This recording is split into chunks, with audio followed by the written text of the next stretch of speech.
እንዴት ናችሁ ውድ ቤተሰቦቻችን? ይህ ፉአድ ባህሩ የዩቲዩብ ቻናላችን ነው። እያደመጣችሁን ስለሆነ ከልብ አድርገን እናመሰግናለን። የዝውውር ጉዳዮችን ሰፋ አድርገን ወደ እናንተ ልናደርስ እነሆ በዕለተ ረቡዕ የከሰዓቱ ፕሮግራማችን ዛሬም በድጋሚ ተገናኝተናል። የተለያዩ ርዕሰ ጉዳዮችን እናነሳለን። በተለይ የክረምት የተጫዋቾች የዝውውር መስኮት ላይ በትልቁ ስማቸው ይነሳል ተብሎ የሚጠበቁ ዝውውር ጉዳዮች አሉ። ክለቦች ከወዲሁ ድርድሮችም እየጀመሩ እንደሚገኙ ነው እየተገለጸ የሚገኘው። በሚቀጥሉት የውድድር ዓመታትም ጠንካራ ሆኖ ለመቀጠል ትልልቅ ቡድኖች ራሳቸውን ለማጠናከርና አሁን ካሉበት አቋም ደግሞ ተሽለው ለመገኘትም በተለይ አንዳንድ አቋማቸው የወረዱ ቡድኖች እንዳሉ ይታወቃል። ለምሳሌ ያክል ሪያል ማድሪድ፣ ሊቨርፑል በሚቀጥሉት የውድድር ዓመታት ጠንክሮ ለመምጣት ቡድናቸውን ማጠናከር ይኖርባቸዋል ተብሎ ይታሰባልና ከወዲሁ ክፍተቶቻቸውን እየለዩ ተጫዋቾችን ለማስፈረምም እንቅስቃሴ እያደረጉ ነውና እነሱን የዝውውር እንቅስቃሴዎች እንመለከታለን። ብቻ እናንተ እስከ ፕሮግራማችን ፍጻሜ ድረስ ከኛ ጋር ቆዩ። ሀሳብ አስተያየቶቻችሁን ግን ኮሜንት ቦክስ ላይ አጋሩን። በተለይ ስምና አድራሻችሁን እየጠቀሳችሁ ደግሞ ወደኛ ሀሳቦቻችሁን የምታጋሩን ከሆነ እኛም በፕሮግራማችን መጨረሻ መልሰን ወደ እናንተው እናደርሰዋለን። ፉአድ ባህሩ ፕሮግራሙን እየመራው ቆያለው። አብራችሁኝ እንድትቆዩም በአክብሮት ጋበዝኳችሁ።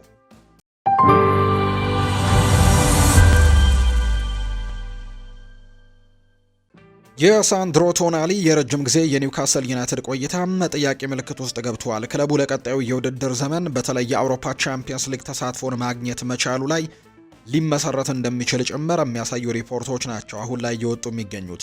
ክለቡ በውድድሩ ላይ ማለፍ ካልቻለም በክረምቱ ስለመልቀቅም ከባድ ውይይቶች ሊደረጉ እንደሚችሉ ነው ምልክቶች እየታዩ የሚገኙት አሁን ላይ። በተለይ እንደ ፉትቦል ኢንሳይደር ዘገባ ከሆነ የጣሊያናዊ ኢንተርናሽናል በአውሮፓ እግር ኳስ ከፍተኛው ደረጃ ላይ በቋሚነት ራሱን ለመፈተንም ፍላጎት ያለው ሲሆን የፍላጎቱ ደግሞ በሚቀጥሉት ወራት ላይ ወሳኝ ሊሆን እንደሚችል ነው የሚነገረው። ሳንድሮ ቶናሊ ከጣሊያኑ ክለብ ሚላን ከመጣ በኋላ በኒውካስል ዩናይትድ ቤት የአመራር ብቃቱ በከፍተኛ ደረጃ ልምድን በማምጣትም በክለቡ የአማካይ ክፍል ላይም ትልቅ ፕሮጀክት ውስጥም ማዕከላዊ ሰው ሆኖ በተለይ ከብሩኖ ጉማሬሽ ጋርም የፈጠሩት ጥምረት በርካቶች የሚያስታውሱት ነውና ይህንን ተጫዋች ለኒውካስል ዩናይትድ ማጣት እጅግ በጣም ትልቅ ማጣት ነው ሊሆን እንደሚችል የሚነገረው። በእንግሊዝ ቆይታው ከሜዳ ውጭ ያሉ ጉዳዮችን ጨምሮ ተግዳሮቶች ቢገጥሙትም ከውርርድ ጋር በተያያዘ ቅጣቶች ተጥለውበት እንደነበር እናስታውሳለን። አማካዩ ግን በኤዲ ሃው ጨዋታ ላይ ወሳኝ ተጽዕኖን ፈጣሪ ከሆኑ ተጫዋቾች መካከል አንደኛው ሆኖ ነው ራሱን በድጋሚ እያረጋገጠ የሚገኘው። በጥር ወር የዝውውር መስኮትም መዝጊያ ቀን ላይ ቶናሊን ከአርሰናል ጋር ስሙ መያያዙ ምናልባት ሳይታሰብ የተደረገ ነገር እንደሆነ ነው ዘገባዎች የሚጠቁሙት። አርሰናሎች በዝውውር መስኮቱ መገባደጃ ላይ የአማካይ ክፍል አማራጮቻቸውን ሲገመግሙ እንደነበር የተነገረ ሲሆን ይህም አስገራሚ ዝውውር ሊደረግም ይችላል የሚል ግምትን አንስቶ ነበር። ሆኖም ግን ኒውካስል ስለ ድርድሩ የሚነሱት ማንኛውንም አስተያየቶች በፍጥነት ውድቅ ያደረገ ሲሆን ምንም አይነት ዝውውርም እንዳልተከናወነ የምናስታውሰው ጉዳይ ነው። ምንም እንኳን በጥር የዝውውር መስኮት ፍላጎቱ ውጤት ባያመጣላቸውም ለአርሰናሎች ቶናሊ ግን በመላው አውሮፓ ያለውን ክብር ከፍ አድርጎለታል። በእንግሊዝ፣ በጣሊያን፣ በስፔን የሚገኙ ክለቦችም ሁኔታውን በቅርበት መከታተላቸውን የቀጠሉት። ኒውካስል ለታላቁ የአውሮፓ ውድድር ማለፍ ለቀጣዩ ውሳኔው ትልቅ ሚናን እንደሚጫወት ነው የሚታመነው። አሁን ላይ ደግሞ ለማለፍ ምናልባት በፕሪሚየር ሊጉ ቶፕ ፎር ውስጥ ለማጠናቀቅ ከባድ ሊሆንበት እንደሚችል እየተመለከትን ነው። እንደ ቶናሊ ላለ ደረጃ ላለው ተጫዋችም የቻምፒየንስ ሊግ እግር ኳስ በጣም አስፈላጊ ነው።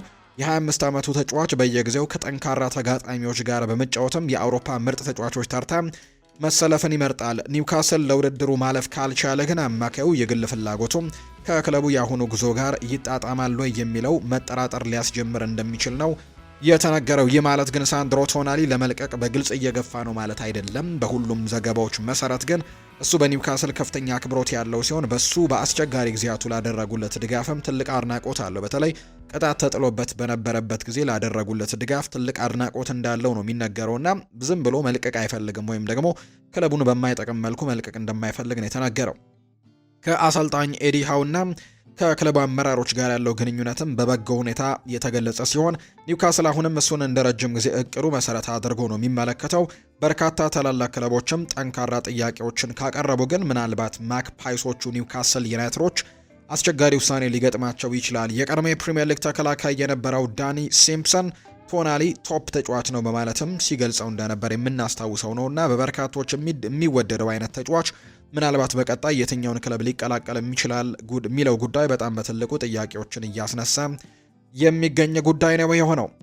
እንደ ፉትቦል ኢንሳይደር ዘገባ ከሆነ ደግሞ ሰንደርላንድ የፉልሃሙን ሃሪ ዊልሰንን ለማስፈረም በሚደረገው ሩጫ ላይ በክረምቱ የዝውውር መስኮት ወቅት በርካታ የፕሪምየር ሊግ ክለቦችን ይቀላቀላል ተብሎ ነው የሚጠበቀው። የ28 ዓመቱ ተጫዋች በዚህ የውድድር ዘመን ለማርኮ ሲልቫ ቡድን ባደረጋቸው 28 ጨዋታዎች 9 ግቦችን በማስቆጠርና 5 አሲስቶችን በማድረግም በጥሩ ብቃት ላይ የሚገኝ አይነት ተጫዋች ሆኗል። ይህ ብቃቱ ደግሞ በተፈጥሮ የበርካታ የፕሪምየር ሊግ ክለቦችን ትኩረት የሳበ ሲሆን ሰንደርላንድም ከነዚህ መካከል አንደኛው ነው። የዊልሰን ውልም በክራቨን ኮቴጅ በውድድር ዘመኑ ማብቂያ ላይ የሚጠናቀቅ በመሆኑ ወደ ሌላ ክለብ ደግሞ የሚያደርገው ዝውውር ይመረምረዋል ተብሎ እንደሚጠበቅ ነው የተነገረው።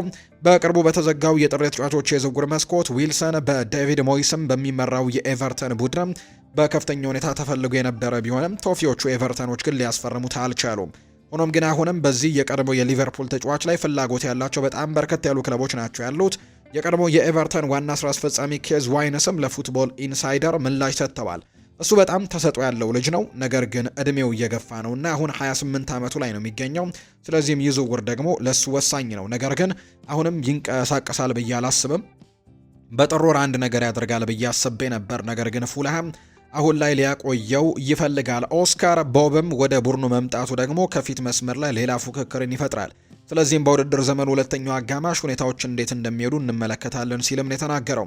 ነገር ግን ለመልቀቅ የሚፈልግ ከሆነ ብቃቱ እንደሚጨምርም ይጠበቃል። ቀደም ብሎም በጣም ጥሩ ግቦችን አስቆጥሯል፣ ተሰጥኦም አለው። እናም ደግሞ ከአንዳንድ ቡድኖች ጋር ደግሞ አጫወት ጋርም ይጣጣማል። አሁን ላይ ከአንዳንድ ምንጮች ጋር ስንነጋገርም በድንገት የተነሳው ሰንደርላንድ ስለ ሃሪ ዊልሰን ዝውውር እያሰበ መሆኑን ነው። እሱ ከነሱ አጫወት ጋር በጣም ጥሩ ሁኔታ የሚጣጣም ይመስለኛል። እናም በክረምቱ ፍላጎት እንደሚያሳዩ እንዲሁ ጉዳዮች መካከል አንደኛ ይሆናል ብዬ አስባለሁ ነው ያለው። ሰንደርላንድ በመስመር ላይ ተጨማሪ ጥራት ነው የሚያስፈልጋቸው። የሰንደርላንድ ወደ ፕሪምየር ሊግ መመለስ የሚደነቅ ቢሆንም አሁን ባለው የውድድር ዘመን ላይ አንድ ትችት ካለ በመስመር ላይ ውጤታማ የመሆን እጥረት ነው ያለባቸው። በዚህ የውድድር ዘመን ከ4 የሊግ ግቦች በላይ ያስቆጠረው የሰንደርላንድ የክንፍ ተጫዋች የለም።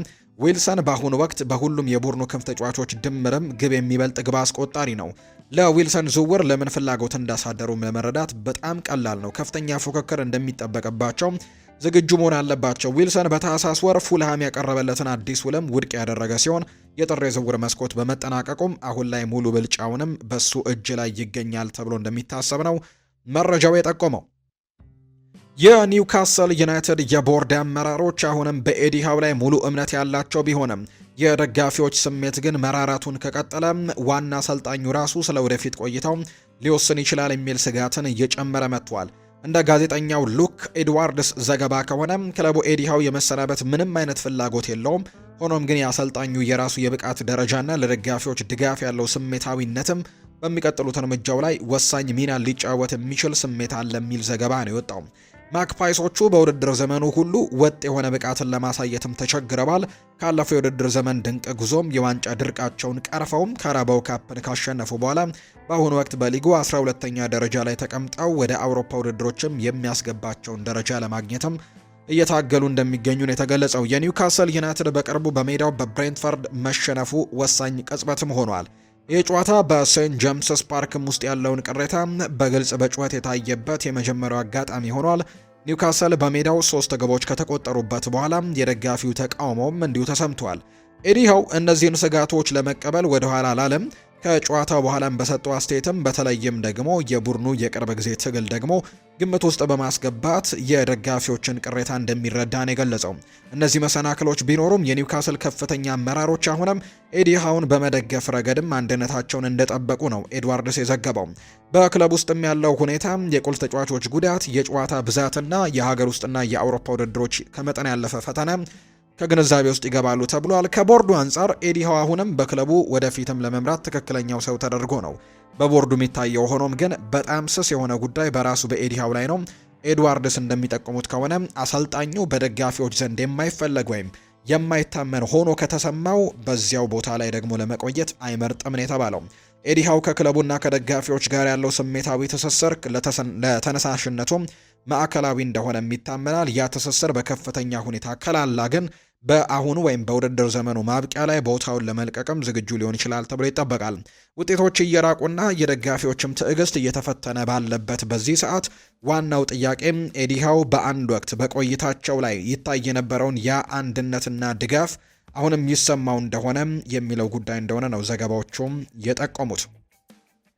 የቶተንሃም ሆትስፐርስ አስቸጋሪ የውድድር ዘመን የከፋ ደረጃ ላይ ደርሷል። ዋና አሰልጣኙ ቶማስ ፍራንክ ተከላካዩ ደስቲን ኡዶጊ ለረጅም ጊዜ ከሜዳ እንደሚርቅም አረጋግጠዋል። ትላንትናም ደግሞ ከኒውካስል ዩናይትድ ጋር ከተደረገው የፕሪሚየር ሊግ ጨዋታ በፊትም እንዲሁ ሽንፈት እንደገጠማቸው ትናንትና ተመልክተናል። ጣሊያናዊው የግራ መስመር ተከላካይ በደረሰበት የጡንቻ ጉዳት ምክንያት ነው ቢያንስ ለአንድ ወራትም ከጨዋታ ውጪ እንደመሆን የተገለጸው። ይህም ደግሞ በእንቅርት ላይ ጆሮ ደግፍ ነው። ምክንያቱም በትናንትናው ጨዋታ ላይም እንዲሁ ዊልሰን ኦዳበርትም ጉዳት እንደገጠመው ተመልክተናል። ደስቲን ኡዶጊ ለ4 ወይም 5 ሳምንታት ከሜዳ ይርቃል። ጉዳቱ የደረሰው ባለፈው ቅዳሜም ቶተንሃም በኦልድ ትራፎርድ በማንቸስተር ዩናይትድ 2-0 በተሸነፈበት ተስፋ አስቆራጭ ጨዋታ ላይ ነው። ደስቲን ኡዶጊ በሁለተኛው አጋማሽ መጀመሪያ ላይ ጭምር ደግሞ ህመም ተሰምቶት በ55ኛው ደቂቃ ላይ የተንቀሳቀሰ ከሜዳ ለመውጣት የተገደደ ቢሆንም በጥር ወር የፈረመው ሶዛ ደግሞ ተክቶት ገብቷል። ፍራንክ መጀመሪያ ላይ ተጫዋቹን ማስወጣቱ ለጥንቃቄ እንደሆነ ተስፋ አድርገው የነበረ ቢሆንም ተከታታይ ምርመራዎች ወይም ስካኖች ግን የጡንቻ መሳሳብ ጉዳት እንዳለበት ነው ያረጋገጡት። ቶማስ ፍራንክ ለጋዜጠኞች በተለይ ለፉትቦል ኢንሳይደር እንደተናገሩት ከሆነ እንደ አጋጣሚ ሆኖ ደስቲን ኡዶጊ የጡንቻ ጉዳት አለበት፣ ለሚቀጥሉት 4 ወይም 5 ሳምንታት ደግሞ ሜዳ ላይ እንመለከተውም ብለዋል። ይህም በ2025-26 የውድድር ዘመን ሁሉ ከብቃት ዝግጁነት ወይም ከፊትነስ ጋር ለታገለው የ23 ዓመቱ ተጫዋችም ተደጋጋሚ ተስፋ አስቆራጭ ሁኔታ ነው። በቅርቡ ነበር ተመሳሳይ የጡንቻ ጉዳት አጋጥሞት የተመለሰው። የ4 ወይም 5 ሳምንታት የማገገሚያ ጊዜ ደስቲን ኡዶጊን በመጋቢት አጋማሽ ወደ ሜዳ ይመልሰዋል። ይህ ማለት ከኒውካስል ዩናይትድ ጋር ትናንትና ባደረጉት ጨዋታ ላይ አልነበረም። ከአርሰናል፣ ከፉላም፣ ከክሪስታል ፓላስ ጋርም የሚያደርጉት ወሳኝ የፕሪሚየር ሊግ ጨዋታም በእርግጠኝነት ያመልጡታል። ምናልባት ይበልጥ የሚያሳዝነው ይህ ድንቅ ተከላካይ በመጋቢት 10 ለሚካሄደው የቶተንሃም የቻምፒየንስ ሊግ የራውንድ ኦፍ 60 የመጀመሪያ ጨዋታ ላይ የመድረሱ ጉዳይ አጠራጣሪ መሆኑ ነው። ሌላኛው ኮከብ ዲያን ኩሉሴቭስኪም ለረጅም ጊዜ ከሜዳ መራቁን ተከትሎ ቶማስ ፍራንክ ስዊድናዊው ተጫዋች በዚህ የውድድር ዘመን ዳግመኛ ይጫወት እንደሆነ አላውቅም ማለታቸው የስፐርስ ስብስብን ክፉኛ ማሳሳቱን ነው የሚያሳየው።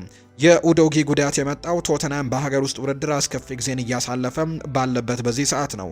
በዩናይትድ ከደረሰባቸው ሽንፈት በኋላ ስፐርስ አሁን በፕሪሚየር ሊጉ 7 ተከታታይ ጨዋታዎችን ያለ ድል ያሳለፉ ሲሆን በ15ኛ ደረጃ ላይም ተቀምጠዋል። ይህም ከወራጅ ቀጠናውም ደግሞ በትንሽ ነጥቦች ርቀው ወይም ከፍ ብለው እንዲቀመጡ ነው ያደረጋቸው። ክለቡ በአውሮፓ ስኬታማ ቢሆንም በሊግ ብቃታቸው ግን በቶማስ ፍራንክ ተስፋ አስቆራጭ ተብሎ ተገልጿል። ይህም የዴንማርካዊው አሰልጣኝ ስራን አደጋ ላይ ጥሎታል። ካፕቴን ክሪስቲያን ሮሜሮም የ4 ጨዋታዎች እገዳ መጀመሩን እንዲሁም ደግሞ እንደ ኬቨን ዳንሶ፣ ጄምስ ማዲሰን ያሉ ተጫዋቾችም በጉዳት ዝርዝር ውስጥ መጨመራቸውን ተከትሎ የሰሜን ለንደኑ ክለብም በከፍተኛው የሊጉ ላይ መቆየቱ ላይ ትልቅ ትግል ይገጥመዋል ተብሎ እንደሚታሰብ ነው የተነገረው። የሊቨርፑል ኮከብ አሌክሲ ማካሊስተር በክለቡ ስላለው ቆይታ ከአባቱ በተሰጠ አዲስ አስተያየት ምክንያት በድጋሚ የመነጋገሪያ አጀንዳ ሆኗል። ተጫዋቹ የአማካይ ክፍሉ ቁልፍ አካል ቢሆንም ስፔናዊው ግዙፍ ክለብ ሪያል ማድሪድ ግን አርጀንቲናዊን አማካይ ክፍሉን ለማጠናከርም እንደ ዋና ኢላማ አድርገው ይመለከቱታል በሚሉ ጥቆማዎች የታጀበውን የመልቀቅ ግምትን ማናፈሱን የቀጠለው ካርሎስ ማካሊስተር የአሌክሲ ማካሊስተር ወላጅ አባት ናቸው። የወደፊት የሊቨርፑል ቆይታውን በተመለከተ ከዊንዊን ኦል ስፖርት ጋር ነበር አስተያየታቸውን የሰጡት። የተጫዋቹ አባትና ወኪል ካርሎስ ማካሊስተር ሲናገሩ ስለ ልጃቸው የሙያ ጉዞ ሚዛናዊ የሆነ መልከታን ነው እንዲሁ የተናገሩት። አሌክሲ ማካሊስተር አሁን ላይ ለሊቨርፑሎች ያለውን ታማኝነት አጽንኦት ሰጥተው ቢገልጹትም ለወደፊቱ ግን መልቀቁን ከመተንበይ ግን አልተቆጠቡም። ጥንቃቄ ማድረግ አለብኝ፣ እሱ አሁንም በሊቨርፑል ነው የሚጫወተው፣ ለወደፊቱ እድሉ ከተገኘና ተገቢ ከሆነ ግን የራሱን ውሳኔ መስጠት ይኖርበታል ሲሉ ነው ቃል በቃል የተናገሩት። አሁን ላይ መናገር የምንችለው አሌክሲ ማካሊስተር ትኩረቱ በሊቨርፑል እና አሁን ባለው የውድድር ዘመን ላይ መሆኑን ነው። አሌክሲ በሊቨርፑል በጣም ደስተኛና ምቹ ሁኔታ ላይ ነው የሚገኘው። ምንም እንኳን የ25-26 የውድድር ዘመን ጅማሮ ቀዝቃዛ ቢሆንም ማካሊስተር የሊቨርፑል አማካይ ክፍል ቁልፍ አካል ሆኖ ነው የቀጠለው። የ27 ዓመቱ የዓለም ዋንጫ አሸናፊ የ2025-26 የውድድር ዘመን ጅማሮ በተወሰነ መልኩ የቀዘቀዘ የነበረ ሲሆን ተቺዎች አካላዊ ብቃቱ ቀንሷል በሚልም አስተያየት ሰጥተው ነበር። ሆኖም ግን በአሰልጣኝ አርኔ ስሎት የታክቲክ አወቃቀር ውስጥም የማይተካ ተጫዋች ሆኖ ነው የቀጠለው። በዚህ የውድድር ዘመን በጠቅላላ ጨዋታዎች ተሳትፎ ማካሊስተር እኩል የሆነውን ቨርጂል ቫን ዳይክን ብቻ ሲሆን የሱን አስፈላጊነት የሚያጎላ ነው። በፕሪሚየር ሊግ ያስቆጠረው የግብ መጠን ዝቅተኛ ቢሆንም በቻምፒየንስ ሊግ ያለው ብቃት ግን ጠንካራ ነው። በሪያል ማድሪድ ላይ 1 ግብ ያስቆጠረ ሲሆን በቃራባግ ላይ ደግሞ 2 ግቦችን ማስቆጠሩን እናስታውሳለን። እንደ አውሮፓውያኑ አቆጣጠር በ2023 ከብራይተን በ35 ሚሊዮን ፓውንድ ከመጣ በኋላ ማካሊስተር የሊቨርፑል የአማካይ ክፍልን ቀይሮታል። ክለቡ በ2024-25 የውድድር ዘመንም የፕሪሚየር ሊግ ዋንጫንና የ2024ን የሊግ ካፕ ዋንጫን ሲያሸንፍም ወሳኝ ሚና ነበረው። እስከ 2028 የሚቆይ ውል ያለው በመሆኑ ምንም እንኳን ማድሪድ የአሌክሲ ማካሊስተር የህልም መዳረሻ ቢሆንም ሊቨርፑል በጠንካራ የድርድር ቦታ ላይ ግን ይገኛል። ሆኖም ግን ሪያል ማድሪድ ሁኔታውን በቅርብ እየተከታተለ እንደሆነ በሚዘገብበት በዚህ ወቅትም አሌክሲ ማካሊስተር ቤተሰቦች የተሰጡት እነዚህ ጥንቃቄ የተሞላባቸው አስተያየቶች የአንፊልድ ባለስልጣናትን በንቃት እንዲጠባበቁ እንደሚያደርጋቸው ነው በእርግጠኝነት መናገር እንደሚቻል መረጃዎቹ የወጡት። የቀድሞው የቶትናም አሰልጣኝ ማውሪዚዮ ፖቼቲኖ ክለቡን ለፕሪሚየር ሊግና ለቻምፒየንስ ሊግ ዋንጫ መታገል አለበት በማለት ወደ ሰሜን ለንደን በአስደናቂ ሁኔታ ሊመለስ ይችላል የሚለውን ግምት ዳግም አቀጣጥሎታል። የእሱ አስተያየት የመጣው አሁን ያለው ዋና አሰልጣኝ ቶማስ ፍራንክ በደካማ ውጤቶች ምክንያት ቆይታው መጨረሻ ላይ ደርሷል በሚባልበትና በከፍተኛ ጫና ውስጥ ባሉበት በዚህ ሰዓት ነው። ማውሪዚዮ ፖቼቲኖ ቶተንሃም በከፍተኛው ደረጃ መወዳደር አለበት ይላል። በአሁኑ ወቅት የአሜሪካ ብሔራዊ ቡድንን እያሰለጠነ የሚገኘው ፖቼቲኖ በሃይ ፐርፎርማንስ ፖድካስት ላይ በሰጠው አስተያየትም ስለ ቀድሞ ክለቡ ወቅታዊ ጉዞ ግልጽ የሆነ ንግግርን ያደረገው። ስፐርስ ባለፈው የውድድር ዘመን በአንጌ ፖስት ኮግሉ ስር የዩሮፓ ሊግን በማሸነፍም የ17 ዓመታት የዋንጫ ድርቁን ቢያበቃም ፖቼቲኖ ግን እንዲህ አይነት ክብሮች ለቶተንሃም ደረጃ በቂ አይደሉም ሲል ነው የሚከራከረው። ቶተንሃም ስለ ፕሪሚየር ሊግና ቻምፒየንስ ሊግ ማሸነፍ ማሰብ ያለበት ክለብ መሆኑ እውነት ነው ሲል ይናገራል። መሰረተ ልማታቸው ወይም ፋሲሊቲያቸው የቻምፒየንስ ሊግ ደረጃ ላይ ነው። ቀደም ሲል ያልነበረም። አሁን ላይ ግን ጉዳዩ ፕሪሚየር ሊግና ቻምፒየንስ ሊግን ስለማሸነፍ ነው ብሏል። ደጋፊዎች እኛን ያደነቁን የነበረው ለፕሪሚየር ሊግና ለቻምፒየንስ ሊግ ስለምንፎካከር ነበር። ቡድኑ ባለፈው የውድድር ዘመን ያሸነፈው አይነት የዩሮፓ ሊግ ዋንጫን ማግኘት ጥሩ ነው። ዋንጫ ማክበር ሁልጊዜም ጥሩ ነው፣ ነገር ግን በቂ አይደለም ሲልም ነው የተናገረው። እንደ ቶትንሃም ላለ ክለብ ለካራባው ካፕ፣ ለኤፍኤ ካፕ፣ ለዩሮፓ ሊግ ወይም ለኮንፈረንስ ሊግ መፎካከሩ በቂ አይደለም። በቻምፒየንስ ሊግ ውስጥ መሆን ያለበት ወይም ደግሞ መሆን የሚያስፈልገው ለቻምፒየንስ ሊግ የሚጫወት ቻምፒየንስ ሊግን ማሸነፍ እችላለሁ ብሎ የሚያምን ለፕሪሚየር ሊግ የሚታገልና ፕሪሚየር ሊግን ማሸነፍ እችላለሁ ብሎ የሚያምን ክለብ ነው ሲልም ነው የተናገረው። የእነዚህ አስተያየቶች ጊዜ ደግሞ ለቶማስ ፍራንክ ከዚህ በላይ መጥፎ ሊሆን አይችልም። ቶተንሃም በአሁኑ ወቅት በፕሪሚየር ሊጉ አስከፊ ጉዞን እያደረገ ሲሆን 16ኛ ደረጃ ላይ ተቀምጦ ከወራጅ ቀጠናው በጥቂት ነጥቦች ነው ርቆ የሚገኘው። በማንቸስተር ዩናይትድ 2-0 በሳምንቱ መጨረሻ፣ ትላንትና ደግሞ እንዲሁ በኒውካስል ዩናይትድም መሸነፋቸውን እናስታውሳለን። ቶማስ ፍራንክም አጣብቂኝ ውስጥ መግባታቸውን የተነገረው። ዘገባዎች እንደሚጠቁሙት እሱ ከመባረር አንድ ጨዋታ ብቻ ሊቀርብ ይችላል። የክለቡ አመራሮችም የቡድኑ የሀገር ውስጥ ውጤት እየተንኮታኮተ በመሆኑ ትዕግስታቸው እየተሟጠጠ ነው። ፖቼቲኖም እሱን ሊተካ የሚችል እጩ ተደርጎ ነው የሚታየው። ምንም እንኳን ዴንማርካዊው አሰልጣኝ ስፐርስን ወደ ቻምፒየንስ ሊግ 16 ውስጥ ቢያስገባውም በሊጉ ግን በ25 ጨዋታዎች ያስመዘገበው 7 ድል ብቻ ግን ቦታውን አጠራጣሪ አድርጎታል። ይህ ደግሞ የዓለም ደረጃ አርጀንቲናዊው አሰልጣኝ በቶተንሃም ሆትስፐርስ ስቴዲየምም አሁንም ተወዳጅ ነው። ይህም ደግሞ በዋነኝነት ከ2014 እስከ 2019 ባለው 5 ዓመታት ውስጥም ክለቡን የቀየረበት መንገድ ነው በርካቶች እንዲወዱት ያደረገው። በሱ መሪነት ስፐርስ የዋንጫ ተፎካካሪ መሆን የቻሉ ሲሆን በ2016-17 የውድድር ዘመንም የክለቡ የምንጊዜም ከፍተኛ ነጥብ በማስመዝገብ በፕሪሚየር ሊጉ ሁለተኛ ሆኖ አጠናቀዋል። የሱ ቆይታ ከፍተኛ ደረጃ ላይ የደረሰው በ2019 ለታሪካዊው የቻምፒየንስ ሊግ ፍጻሜ በመድረስ ቢሆንም በሊቨርፑል ግን ተሸንፈዋል። ምንም እንኳን ከ5 ወራት በኋላ ክለቡን ቢለቅም ያልጨረሰው ስራ ጉዳይ ግን በተደጋጋሚ የሚነሳ አጀንዳ ነው። ከአሜሪካ ብሔራዊ ቡድን ጋር ያለው ውል ከ2026 የዓለም ዋንጫ በኋላ የሚጠናቀቅ በመሆኑ ብዙ ደጋፊዎች ክለቡን ወደ ቀድሞ ክብሩ ይመልሰዋል የሚል ዳግም እንዲገናኙም እያለሙ እንደሆነ ነው የተነገረው። በጥር የዝውውር መስኮት ሊቨርፑል ያስፈረመው ጀረሚ ዣኳይ ባለፈው ቅዳሜ በፈረንሳይ ሊግ 1 ከሬንስ ከሌንስ ጋር በነበራቸው ጨዋታ በደረሰበት ከባድ የትከሻ ጉዳት ምክንያት በስታድ ሬን የመጨረሻ ጨዋታውን አድርጎ ሊሆን ይችላል የሚሉ ግምቶች እየወጡ ነው የሚገኙት። እንደ ሌኪፕ ዘገባ ከሆነ የ20 ዓመቱ ተከላካይ የቀዶ ጥገና ሊያስፈልገው ይችላል። ይህም ደግሞ በፈረንሳይ ያለውን የውድድር ዘመን ያለ ጊዜው የሚያበቃ ሲሆን ወደ መርሲሳይድ ወይም ሊቨርፑል የሚመጣበትንም ጊዜ ሊያዘገየው ይችላል። ጀረሚ ዣኳይ በዚህ የውድድር ዘመን ዳግመኛ ይጫወታል ተብሎ አይጠበቅም። ጉዳቱ የደረሰው ሬንስ በሌንስ 3-1 በተሸነፈበት ጨዋታ በ69ኛው ደቂቃ ላይ ነበር። ዣኳይ በላከው ፉክክር በኋላ መሬት ላይ የወደቀበት ሁኔታ ያልተመጣጠነ ሲሆን በከፍተኛ ስቃይ ውስጥም ሆኖ ወዲያውኑ ወደ ተቀያሪ ወንበር ምልክት ካሳየ በኋላ ከሜዳ እንዲወጣ ተደርጓል። የሬንስ ዋና አሰልጣኝ ሀቢብ ቤ ደግሞ ከጨዋታው በኋላ ጉዳቱ ከባድ መሆኑን አረጋግጠዋል። መጀመሪያ ላይ በእረፍት ብቻ ይድናል የሚል ተስፋ የነበረ ቢሆንም ዘገባው ግን ሙሉ ለሙሉ ለማገገም ቀዶ ጥገና የተሻለ አማራጭ መሆኑን ነው የሚጠቁመው።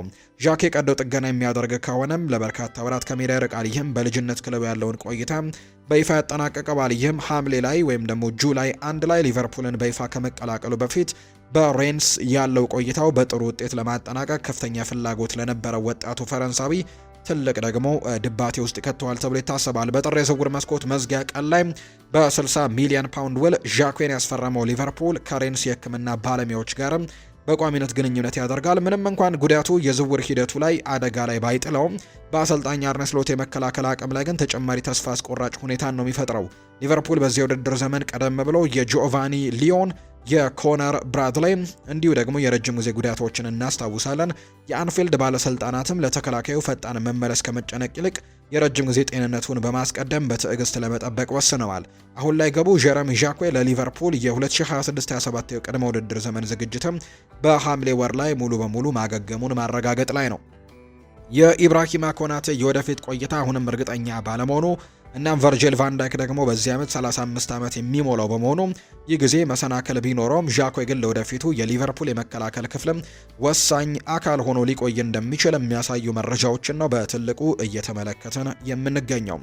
ወደ ቤተሰቦቻችን ከፉአድ ባሩ የዩቲዩብ ቻናላችን ለዛሬ ያዝንላችሁ የተለያዩ የዝውውር ጉዳዮችን ያነሳንበት ፕሮግራማችን ይህንን ይመስል ነበር። ቆይታችሁን ከኛ ጋር ስላደረጋችሁ እጅጉን ከልብ አድርገን ነው የምናመሰግነው። ፉአድ ባሩ ፕሮግራሙን እየመራው ከእናንተ ጋር ቆይታን አድርጌያለሁ። ስላደመጣችሁኝ፣ ስለተከታተላችሁኝ ቆይታችሁም ከኛ ጋር ስለነበረ እጅግ ከልብ አድርገን እናመሰግናለን። በቀጣይ ፕሮግራሞቻችን እንደተለመደው ፕሮግራሞችን ይዘን የምንመጣ ይሆናል። በዝውውር ጉዳዮች ላይ ሰፊ ዘገባዎችን በቀጣይ ፕሮግራሞችም እናነሳለን።